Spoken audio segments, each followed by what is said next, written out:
Title X Agency. Chapter 1 Nature, Form and Kinds of Agency. Article 1868. By the contract of agency, a person binds himself to render some service or to do something in representation or on behalf of another, with the consent or authority of the latter. Article 1869.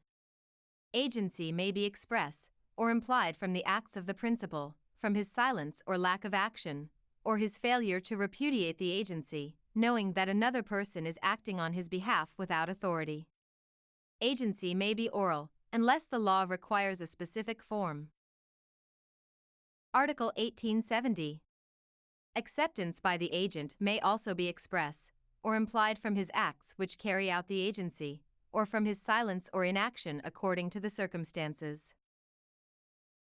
Article 1871. Between persons who are present, the acceptance of the agency may also be implied if the principal delivers his power of attorney to the agent and the latter receives it without any objection. Article 1872.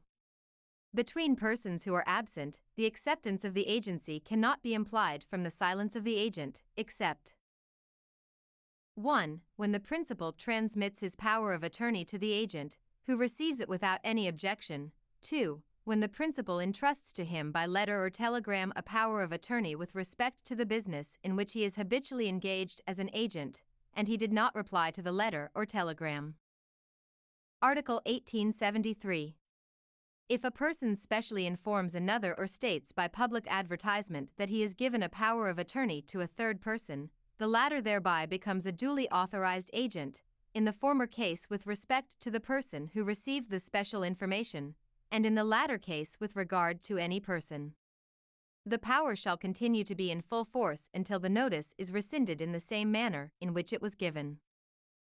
Article 1874. When a sale of a piece of land or any interest therein is through an agent, the authority of the latter shall be in writing, otherwise, the sale shall be void. Article 1875. Agency is presumed to be for a compensation, unless there is proof to the contrary. Article 1876. An agency is either general or special. The former comprises all the business of the principal. The latter, one or more specific transactions. Article 1877. An agency couched in general terms comprises only acts of administration, even if the principal should state that he withholds no power or that the agent may execute such acts as he may consider appropriate, or even though the agency should authorize a general and unlimited management. Article 1878. Special powers of attorney are necessary in the following cases. 1.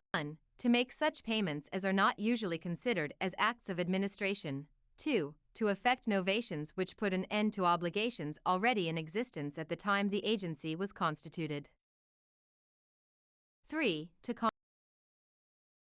compromise, to submit questions to arbitration, to renounce the right to appeal from a judgment, to waive objections to the venue of an action or to abandon a prescription already acquired. 4. To waive any obligation gratuitously. 5. To enter into any contract by which the ownership of an immovable is transmitted or acquired either gratuitously or for a valuable consideration. 6. To make gifts, except customary ones for charity or those made to employees in the business managed by the agent. 7. To loan or borrow money, unless the latter act be urgent and indispensable for the preservation of the things which are under administration. 8. To lease any real property to another person for more than 1 year. 9. To bind the principal to render some service without compensation. 10. To bind the principal in a contract of partnership. 11. To obligate the principal as a guarantor or surety. 12. To create or convey real rights over immovable property. 13. To accept or repudiate an inheritance. 14. To ratify or recognize obligations contracted before the agency. 15. Any other act of strict dominion. Article 1879. A special power to sell excludes the power to mortgage, and a special power to mortgage does not include the power to sell. Article 1880. A special power to compromise does not authorize submission to arbitration. Article 1881. The agent must act within the scope of his authority. He may do such acts as may be conducive to the accomplishment of the purpose of the agency. Article 1882. The limits of the agent's authority shall not be considered exceeded should it have been performed in a manner more advantageous to the principal than that specified by him. Article 1883.